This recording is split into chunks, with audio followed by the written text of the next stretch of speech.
સ્વામી, તો સ્વામિનારાયણ ભગવાન છે એ આ પૃથ્વી પર શું કામ આવ્યા હતા? એનો શું હેતુ હતો? સામાન્ય માણસ કામ કરતા હોય તો એના હેતુ હોય, તો પુરુષોત્તમ નારાયણ આવ્યો તો હેતુ તો હોય જ તે.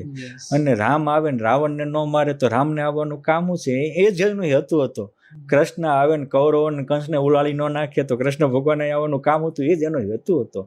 એમ પુરુષોત્તમ નારાયણને અવની ઉપર આવવાનો હેતુ હજારોને દેહ રૂપને બ્રહ્મરૂપ કરવા માટે, જીવને શિવ કરવા માટે, છતાં દેહ બ્રહ્માતીત કરી અને અલૌકિક સ્થિતિ પમાડવા માટે પુરુષોત્તમ નારાયણ પધાર્યા હતા. અને એટલે ભગવાન સ્વામિનારાયણે પોતાની લાઈફ ટાઈમમાં દર 2 થી 2.5 દિવસે વજ્રસાર જેવી વાસના દુનિયાના ટોપ લેવલના માણસોને મુકાવીને પરમહંસ કરી મૂક્યા હતા. એટલે પોતાને 28 વર્ષ સુધી સંપ્રદાયનું સુકાન સંભાળ્યું, એમાં 3000 ઉપરાંત પરમહંસો કરી નાખ્યા હતા. એ એની હેતુ હતો ને બ્રહ્મરૂપ કરવાનો. ભાઈઓ સત્સંગીજીમાં લખ્યું કે સૌરાષ્ટ્રે સર્વે બ્રહ્મનિષ્ઠા સમાધિનિષ્ઠા, આ એનો હેતુ હતો. હા, એક પોઈન્ટ ખાલી સમજવા માટે કે આ ભગવાન જે હેતુથી આવ્યા હતા એ હેતુ આવો જ હતો એવું આપણને સાબિતી શું? હું તમને કહું, આજે પણ બધા 20-21 વર્ષના યુવાનો ભણતા હોય છે. આપણે કોઈ પણને પૂછો કે તમે શું કામ ભણો છો, તો શું જવાબ આપશે? કે મારે જોબ કરવી છે, બિઝનેસ કરવો છે, કોઈક કહેશે એન્જિનિયર થવું છે, કોઈક કહેશે ડૉક્ટર જવું છે, કોઈક કહેશે આર્મીમાં જવું છે, કોઈક તો એવો પાયલોટ થવું છે, કોઈક કે વિદેશ જવું છે. કોઈ યુવાનોના મુખમાંથી ક્યારેય કોકના દુઃખ હરવાની વાત નહીં નીકળે. આ 21 વર્ષની ઉંમરના માત્ર ભગવાન સ્વામિનારાયણ, એની આમ તમે એક બાજુ જુઓ, એનું બીજું કાંઈ ન સમજો ને તો એનું ખાલી એનું વ્યક્તિત્વ સમજો ને તોય ખ્યાલ આવી જાય છે કે 21 વર્ષના વ્યક્તિને એના ગુરુદેવ માગવાનું કે જે કોઈ મારો આશ્રિત થાય એ ક્યારેય અન્ન વસ્ત્ર આબરૂથી દુઃખી ન થાય. મારા આશ્રિતને 1 કરોડ વીછીની વેદનાનું દુઃખ હોય એ મને આવે, મારો આશ્રિત દુઃખી ન થાય. આ હજારોના પ્રારબ્ધ માગી લેવા, હજારોના દુઃખ માગી લેવા, આ ઇતિહાસમાં આ પહેલી ઘટના છે. બાકી તમે 18 પુરાણ જોઈ લો, વેદો પુરાણો જોઈ લો, કોઈ પુરુષે આવું કરોડોના કષ્ટ માગી લીધા હોય અને કરોડોના કલ્યાણના દ્વાર ખોલ્યા હોય, એ ભગવાન સ્વામિનારાયણનું વ્યક્તિત્વ છે. આમ ન મનાતું હોય તો આજે પણ કોક બદ્રીનાથથી કેદારનાથની શિયાળાની યાત્રા કરે, આજે પણ કોક જોશીર મઠથી શિયાળામાં કૈલાસ માનસની યાત્રા કરી શકે ઉઘાડા પગી. એક તો જોઈ શકો, એક તો આ સમયે માત્ર 11 વર્ષના 12 વર્ષની ઉંમરના એ વ્યક્તિત્વ ઉઘાડા પગે ત્યાં હિમાલયમાં ખેડે છે. આ એનું ભગવાન પણ માણાનું કામ જ નથી. જગન્નાથપુરીમાં 10 મહિના રહ્યા, 9 મહિના અનાજ વગર રહ્યા.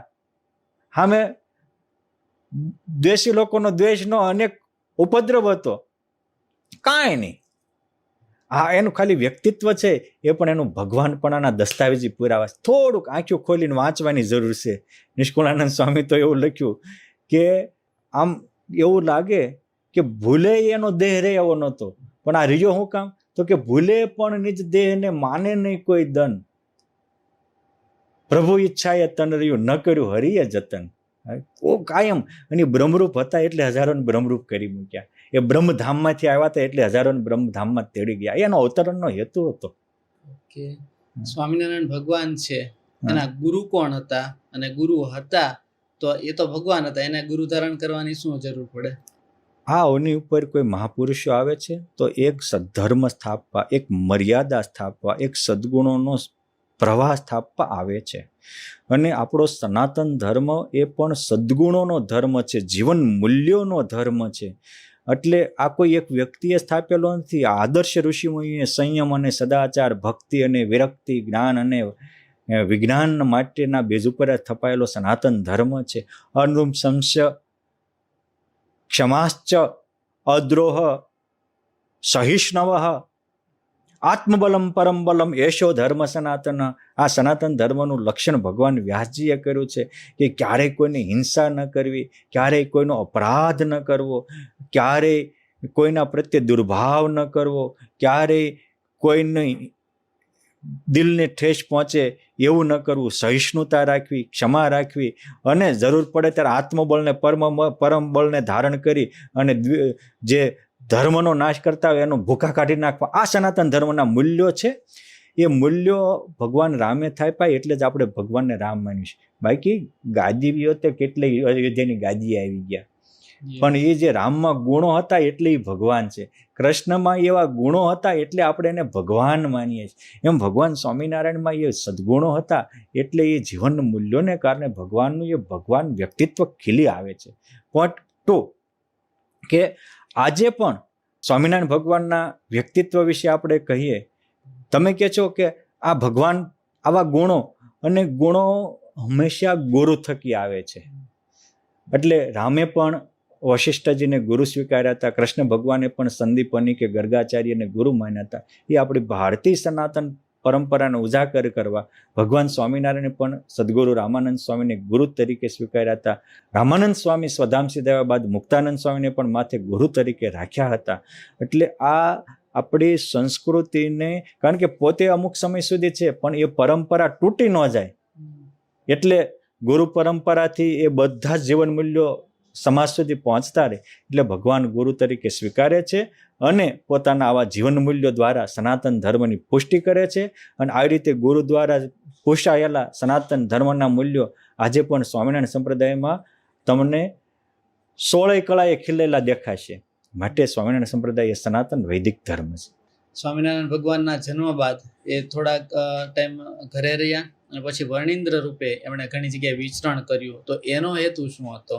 દરેક કાર્યના હેતુ તો હોય જ, સહજ છે. કોઈ વિદ્યાર્થી ભણતો હોય તો સારા ટકા પાસ થઈએ એ એનો હેતુ છે, કોઈ જોબ કરતા હોય તો ઝાઝો પગાર આવે એ હેતુ છે. એમ પુરુષોત્તમ નારાયણનો ઘરે રહેવાનો, માતા પિતાને મહાસુખ આપવાનું વરદાન આપ્યું હતું, એ પૂરો કરવો એ હેતુ હતું. સાથોસાથ બાળ લીલાઓ દ્વારા આ એવા ચરિત્રો વિસ્તારવા કે બ્રહ્માંડ રહે ત્યાં સુધી એના ચરિત્રો દ્વારા જીવોનું કલ્યાણ થતું રહે. ભગવાન સ્વામિનારાયણ માટે આધારાનંદ સ્વામી લખ્યું છે કે મહારાજ કહેતા હતા કે હું 49 વર્ષ સુધી પૃથ્વી ઉપર રહ્યો, પણ મારા ચરિત્ર રૂપે હું કાયમ રહીશ. ચરિત્ર રૂપ હમ રહત સદાઈ, આપ ઈચ્છા કર હિતાઈ. અને પ્રત્યક્ષ મૂર્તિ મોક્ષ કરે જૈસો, ચરિત્ર રૂપ હમ કરત હિત એસો. એ બાળ ચરિત્રો વિસ્તારવા, એ બાળ લીલાઓ કરી. વન વિચરણ કરવાનો પણ પરમાત્માનો હેતુ છે, કારણ કે ભગવાન કરોડોને આત્માનું કલ્યાણ કરવા આવ્યા હતા, અનેકને દેહરૂપ મટાડીને બ્રહ્મરૂપ કરવા આવ્યા હતા. એટલે એ કેમ બનાય એ આખો માર્ગ બતાવવા, પોતે પ્રેક્ટિકલ કરીને બતાવ્યું. ભગવાન સ્વામિનારાયણ કહેનારા ભગવાન નહોતા હતા, કરીને બતાવનારા ભગવાન હતા. એટલે કીધું એક તો જેને પરમાત્માને પામવું હોય એને પોઈન્ટ 1 બાળપણથી સાધના શરૂઆત કરવી. ગઢપણમાં ગોવિંદ ગાશ્યું એવી ઈચ્છા ન રાખી, ભગવાને બાળપણથી એ સાધના શરૂ કરી. પોઈન્ટ 2 કે સાધનાનું સાતત્ય રાખ્યું. એ જ્યાં સુધી વન વિચરણ કર્યું ત્યાં સુધી એ દેહભાવથી પર જ વર્ત્યા. સાધનાનું સાતત્ય રાખ્યું. બાળપણથી સાધના શરૂ કરો, બાળપણથી આધ્યાત્મિકતા અપનાવો. અપનાવેલું હોય એ માર્ગે ગમે એટલા વિઘ્ન આવે તો ડોલો નહીં, કારણ કે વન વિચરણમાં ભગવાનને અનેક વાર જાનની જોખમો આવી છે, છતાં એને મૂક્યું નથી. પહોંચતી કે હું પોતે પરમાત્મા હોવા છતાંય જ્યાં સારું એ મારું કરીને અહીંયાથી શીખું છું, મને એક સ્થળે રહેવું ગમતું નથી, છતાંય ગોપાળ યોગી જેવા કોઈ મહાપુરુષ મળી જાય તો એની ભેગો 12 મહિના રહું છું. માટે આપણે આપણી રીતે આગળ વધતા હોઈએ પણ ખબર પડે કે આમાંથી આપણે અપનાવવા જેવું છે, તો ત્યાં સમય કાઢીને તમે પણ રહેજો.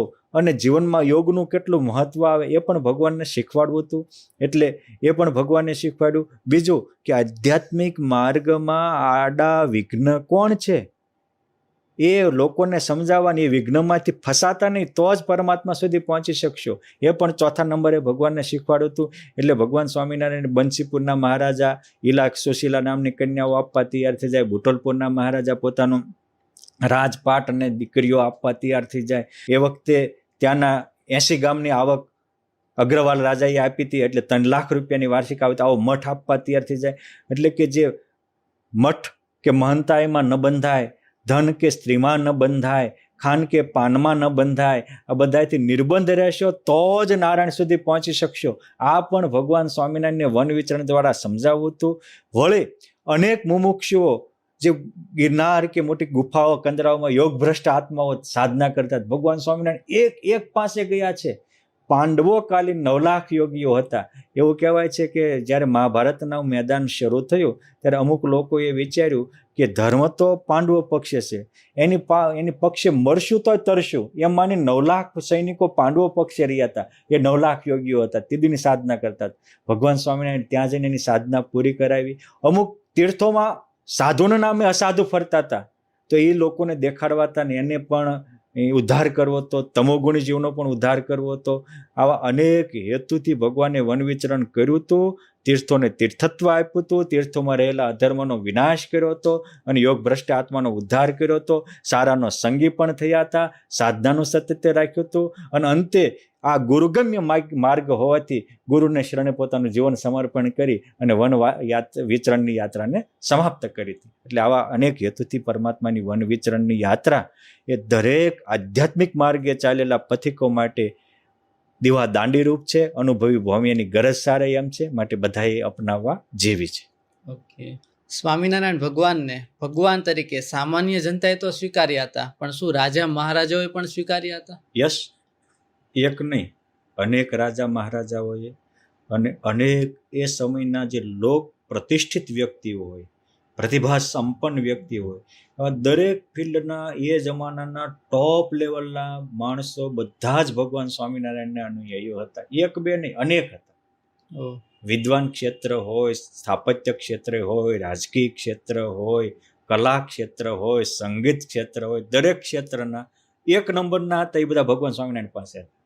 ઓકે, આ વડોદરાના રાજા સયાજીરાવ ગાયકવાડ અને એમને અને સ્વામિનારાયણ સંપ્રદાયને પણ કંઈક તાલ્લુક છે કંઈક?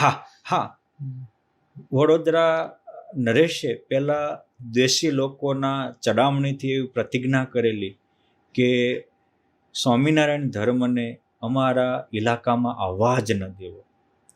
કોઈ એના અનુયાયી થાય તો એને જેલમાં નાખવા અથવા તો કપાળે તિલક ચાંદલો કરતા હોય તો બળબળ તો ડામ દેવો. આવી પ્રતિજ્ઞાઓ દ્વેષી લોકોના ચડાવવાથી લીધેલી. આ પ્રતિજ્ઞાની ખબર પડતા ભગવાન સ્વામિનારાયણને યોગ સમ્રાટ ગોપાળાનંદ સ્વામી વડોદરામાં મોકલ્યા. સ્વામીએ ત્યાં ઐશ્વર્યની ઝડી વરસાવી. ગાયકવાડ સરકાર એક પછી એક એના વ્યક્તિઓને મોકલતા જાય, જેમ કંસ એક પછી એક કૃષ્ણ ભગવાન પાસે મોકલતા ગયા અને કૃષ્ણ ભગવાન એને મારતા ગયા, એમ ગોપાળાનંદ સ્વામી એક પછી એક એની પાસે આવતા ગયા ને એને બદલતા ગયા, તારતા ગયા.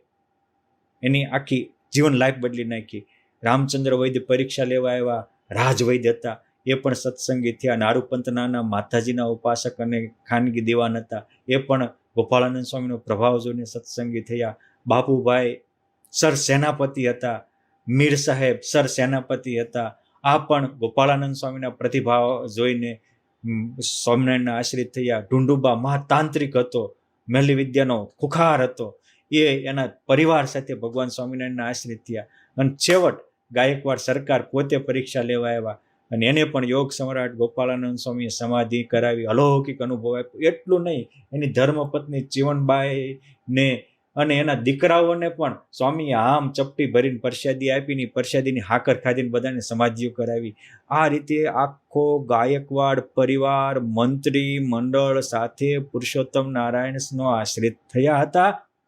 હા, જે રીતે અયોધ્યામાં મંથરા અપવાદ હતી, બાકી અયોધ્યા આખું રામનો ચાહક હતું. કોક મંથરા કે ધોબી હતા, એમ આટલા બધા ભગવાન સ્વામિનારાયણના અનુયાયી થયા છતાં વડોદરામાં પણ અમુક બાબા દિવાન જેવા અપવાદ હતા. પરંતુ બહુ મોટો સમુદાય ભગવાન સ્વામિનારાયણને જ્યારે ગાયકવાડ સરકારે 1882માં નવગજા હાથી ઉપર સન્માન કરીને બોલાવ્યા, ત્યારે ગાયકવાડના ગેજેટમાં નોંધ લખાણી છે કે એ વખતે 2,25,000 માણસો ભેગું થયું હતું ભગવાન સ્વામિનારાયણ માટે. અને આ ગાયકવાડ સરકારનો જ્યારે અંતકાળ આવ્યો ત્યારે 1901 કારતક સુદ પડવો, જેને આપણે નૂતન વર્ષ કહીએ, નૂતન વર્ષના આરંભે સાંજે 4 વાગ્યે ભગવાન સ્વામિનારાયણ 9 ગજો હાથી અને હજારો અને લાખો વિમાનો અને મુક્તો સાથે તેડવા આવ્યા હતા. ચંદન પુષ્પની વૃષ્ટિ કહી અને સ્વતંત્રપણે એને દેહ છોડાવી પુરુષોત્તમ નારાયણે પોતાનું પરમધામ એને ઇનામ આપી આખા પરિવારને અને વડોદરાના નગરજનોને કૃતાર્થ કર્યા હતા. આવો અલૌકિક સંબંધ ગાયકવાડ સરકાર અને ભગવાન સ્વામિનારાયણની સાથે બંધાણો હતો. ત્યાર પછી એના દીકરા ગાયકવાડના ગાદીએ ગણપતરાવ આવ્યા, પછી ખંડેરાવ આવ્યા, પછી મલ્હારરાવ આવ્યા અને પછી સયાજીરાવ ગાયકવાડ ત્રીજા આવ્યા. આ બધી પેઢીઓ સુધી એને સ્વામિનારાયણ સંપ્રદાય સાથે અતૂટ નાતો રહ્યો.